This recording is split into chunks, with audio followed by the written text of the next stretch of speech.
Hello दोस्तों, मेरे YouTube channel math maker with Faisal पर आपका स्वागत है। मैं इस वीडियो में क्लास 10 का एक टॉपिक अभाज्य गुणनखंड विधि द्वारा एचसीएफ और एलसीएम ज्ञात करने के बारे में सीखेंगे। तो चलिए इस टॉपिक को हम स्टार्ट करते हैं। जैसा कि हमारा क्वेश्चन है कि अभाज्य गुणनखंड विधि द्वारा निम्नलिखित पूर्णांकों के एचसीएफ और एलसीएम ज्ञात कीजिए। एचसीएफ यानी कि हिंदी में से मशक करते हैं महत्तम समापवर्तक और एलसीएम को हिंदी में कहते हैं लघुत्तम समापवर्तक। हमको ये तीन क्वेश्चन दिया हुआ है 26 और 91, इसका एचसीएफ और एलसीएम ज्ञात करना है। दूसरा क्वेश्चन हमारा है 306 और 657, इसका एचसीएफ और एलसीएम ज्ञात करेंगे। और तीसरा प्रश्न हमारा है 12, 15 और 21, इसका हम एचसीएफ और एलसीएम ज्ञात करेंगे। तो चलिए फर्स्ट क्वेश्चन को हम देखते हैं। जैसा कि फर्स्ट क्वेश्चन दिया हुआ आपका 26 और 91, और फर्स्ट क्वेश्चन में 26 और 91, इसका आपको अभाज्य गुणनखंड विधि द्वारा एचसीएफ और एलसीएम ज्ञात करना है। तो सबसे पहले तो हम इसको अभाज्य गुणनखंड करेंगे, किसका? एक 26 का और एक 91 का। तो पहले लिखा हुआ है 26, तो लिखेंगे 26 का अभाज्य गुणनखंड, अभाज्य गुणनखंड 26 का अभाज्य गुणनखंड, इसको लिखेंगे। तो 26 को आप देखिए 26 दिया हुआ। अभाज्य गुणनखंड का मतलब होता है कि सिर्फ अभाज्य संख्याएं से ही आपको लगाना है, इसीलिए इसको हम अभाज्य गुणनखंड कहते हैं। यहाँ सिर्फ लगाएंगे तो अभाज्य संख्या से ही लगाएंगे। तो अभाज्य संख्या कौन कौन होता है? अभाज्य संख्या 2 से स्टार्ट होता है। अब 2 से इसको लगाइए, 2 के बाद लग जाएगा आपका 13 बार में, और फिर 13 से कितना बार लग जाएगा? 1 बार में। तो आपका जो आ गया वो आ गया वो तो 2 गुने 13 इसका। और उसके बाद ये 91 निकालिए, 91 का अभाज्य गुणनखंड। तो 91 को इस तरह निकाल लेते हैं, तो दिया हुआ 91, इसका निकाल देते हैं अभाज्य गुणनखंड। तो 2 से लगेगा तो नहीं लगेगा, 2 अभाज्य संख्या लेकिन 2 से नहीं लग रहा है। अब तो अभाज्य संख्या कौन है? नेक्स्ट 3 से 91 लगेगा, तो 3 से 91 नहीं लगेगा। अगला अभाज्य संख्या 5 से 91 नहीं लगता है, उसका अगला अभाज्य संख्या 7। अब 7 से इसका लगाइए तो 7 कम 7 और 2 21 7 3 के 21। अब 13 से लग जाएगा कितना बार में? 1 बार में, यानी कि आपका आ गया 7 गुने 13।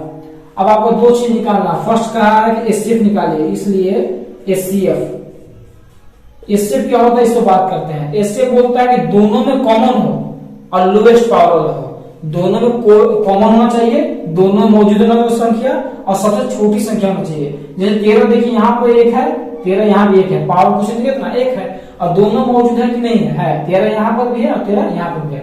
तो इससे बोलता है कि दोनों में आपको कॉमन होना चाहिए और सबसे छोटा होना चाहिए। तो दोनों सेम है, चाहे कोई को आप को लिख सकते हैं। वैसे हमारा आंसर हो जाएगा 13।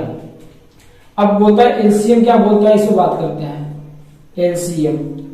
एलसीएम बोलता है कि दोनों में कॉमन का मतलब इसमें नहीं है। ये बोलता है कि देखिए कि 2 है तो सबसे ज्यादा किसके पास है? 2 सिर्फ इसके पास है तो 2 लिख दिए।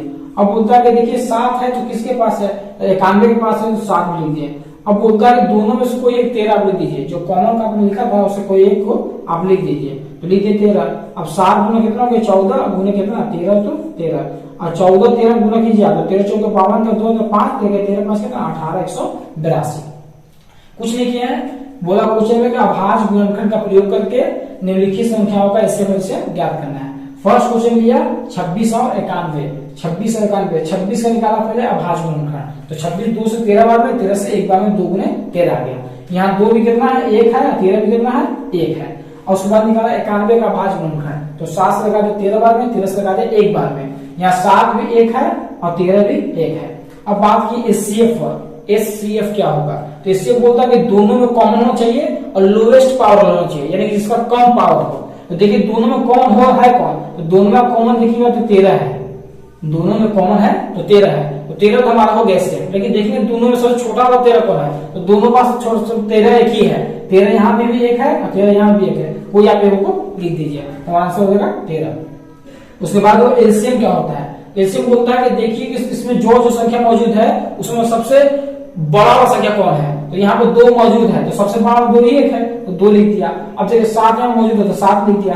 अब दोनों 13 में से कोई एक लिखना है आपको, कि कोई आप सबसे बड़ा कौन है? तो कोई एक क्यों 13, तो कोई आपको 13 आप यहाँ पर लिख दीजिए। अब गुना करिए 7 गुना 14, 13 13, 14 13 में गुना कीजिएगा तब आ जाएगा आपका आंसर 182। हमारा एचसीएफ हो गया 13 और एलसीएम हो गया 182। अब नेक्स्ट क्वेश्चन को देखते हैं।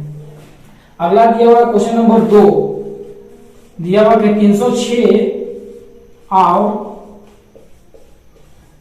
6, 5, 7 657 बोल रहा है कि 306 और 657 का अभाज्य गुणनखंड जो है एचसीएफ और एलसीएम ज्ञात कीजिए। तो देखते हैं 306 का आप निकालते हैं आगे अभाज्य गुणनखंड। तो 306 का आप निकाल देख लीजिए। तो जब 306 का अभाज्य गुणनखंड निकालिएगा तो 2 सामने लगेगा ये, तो 2 से एक बार में 10 हो गया, 2 5 बार में 2 दिए 6 3 बार में। अब देखिए 2 से लगेगा तो नहीं लगेगा, 3 से देखिए तो 5 तक 9, 3 से भी लग जाएगा, तो 3 का 5 से पड़ेगा, 3 का 1 पड़ेगा। अब देखिए कितना से लगेगा, 7 से लगेगा तो नहीं लगेगा 7 से। अब देखिए 3 से फिर लगेगा, ये 5 से कितना 6, तो 3 से आप लगाइए, तो 3 गए 3 और 2 21 3 7 21, फिर इसको आप 17 से लगा दीजिए। आगे आंसर 2 गुने 3 गुने 3 गुने 17। अब देखिए 2 तो 2, 3 कितना है, एक यहाँ भी एक यहाँ भी, 3 के हो गया 2 और 17 तो 17, यहाँ कुछ नहीं 1, यहाँ कुछ नहीं तो कितना 1। उसके बाद देखते हैं 657 का अभाज्य गुणनखंड कितना आता है। तो 657 का हम निकालिए अभाज्य गुणनखंड, तो 657 देखिए 3 से लगा 2 से लगा कि 2 से तो नहीं रहेगा, 2 से कब लगता है जब काय का स्थान पर 0 रहे या 2 रहे या 4 रहे या 6 रहे या 8 रहे तब 2 से लगता है, 2 से तो नहीं रहेगा। अब देखते हैं 3 से लगता है कि 3 से लगाइए तो 3 गुना 6, 3 का 3 और 3 9 27, फिर 2 से 3 से लगेगा, 3 से लगाइए 3 7 21, 3 3 9। अब 3 से नहीं लगेगा, अब कितना गया 73, जो करते 7 3 10, 3 से भी नहीं लगेगा तो 73 अब जो करते हैं इसको छोड़ दीजिए, आपका आ गया 3 गुने 73, यानी कि इसको लिख सकते हैं आप 3 का स्क्वायर गुने 73। अब आपको निकालना क्या एचसीएफ और एलसीएम। तो एचसीएफ क्या बोलता है कि दोनों में कॉमन चाहिए, पहला बात कि दोनों में क्या होना चाहिए कॉमन, और सबसे छोटा वाला होता है। तो दोनों में कॉमन देखिए कौन है, तो 3 का स्क्वायर यहाँ पर भी है और 3 का स्क्वायर यहाँ पर भी है, तो हमारा आंसर क्या हो जाएगा 3 का स्क्वायर, और 3 का स्क्वायर बोल कितना होता है 9, हमारा एचसीएफ हो गया 9। अब बात करते हैं एलसीएम पर। एलसीएम क्या है, एलसीएम बोलता है कि देखना आपको कि सब 2 है तो सबसे ज्यादा किसके पास है, तो 2 यहाँ भी 1 है, 2 यहाँ भी 1 है, तो कोई 1 2 आप लिख दीजिए। 3 देखिए सबसे ज्यादा किसके पास है, तो यहाँ भी 3 2 है, यहाँ भी 3 2, कोई 3 आप 2 लिख दीजिए। अब बोलेगा 7 है तो सबसे ज्यादा किसके पास है, 7 तो नहीं है, 17 है, 17 है तो सबसे ज्यादा किसके पास है, देखिए कोई 17, और 73 है तो 73 कितना है, एक ही है 73 लिख दीजिए। अब 2 तो 2, 3 का स्क्वायर हो जाएगा 9 और 17 तो 17 और गुने 73 तो 73, गुना करिए 2 9 18 गुने 17 और गुने 73। अब इसको गुना करके आपको यहाँ पर लिख देना है।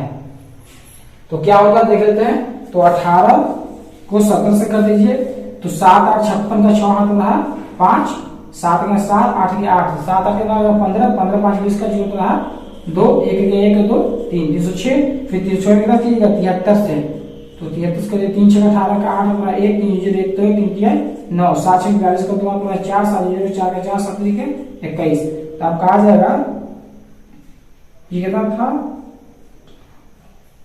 8 था 8 3 9 4 3 2 2 22 33 8, तो आपका एलसीएम जो आ जाएगा 22 33 8 आपका हो गया एलसीएम। एलसीएम हो गया आपका 9। तो एचसीएफ से कुछ नहीं होता, एचसीएफ होता है दोनों में कॉमन होना चाहिए और लोवेस्ट पावर वाला।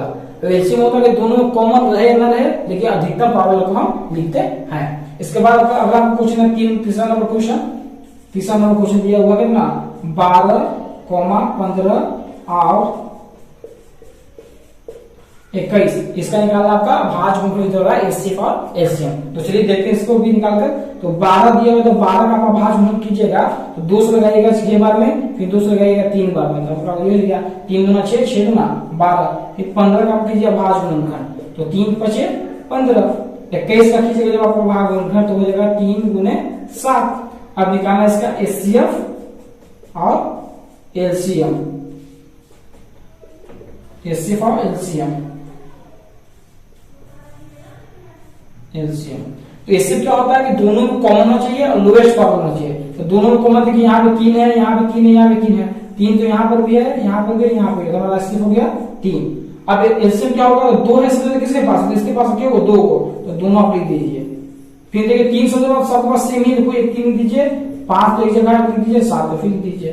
अब गुना करिए 2 2 4 4 3 12 12 5 60 और 60 6 7 400 20 आपका हो जाएगा एलसीएम, आपका एचसीएफ हो जाएगा 3। कुछ नहीं, यह भाज्य गुणनखंड द्वारा एचसीएफ एलसीएम हम ज्ञात कर देते हैं। दिया होता है भाज्य गुणनखंड का उपयोग करके एचसीएफ एलसीएम ज्ञात किया, जैसे 6 20 91 तो 6 6 57 12 15 21, तो सबका भाज्य गुणनखंड निकाले। उसके बाद सब दोनों में जो कॉमन होता है और लोएस्ट पावर होता है वो एचसीएफ होता है, और दोनों में कॉमन रहे या ना रहे लेकिन अधिकतम घात होना चाहिए, वो क्या होता है एचसीएफ फॉर्म में लिखाता है। तो बस इस वीडियो में इतना ही, अब मिलते हैं नेक्स्ट वीडियो में।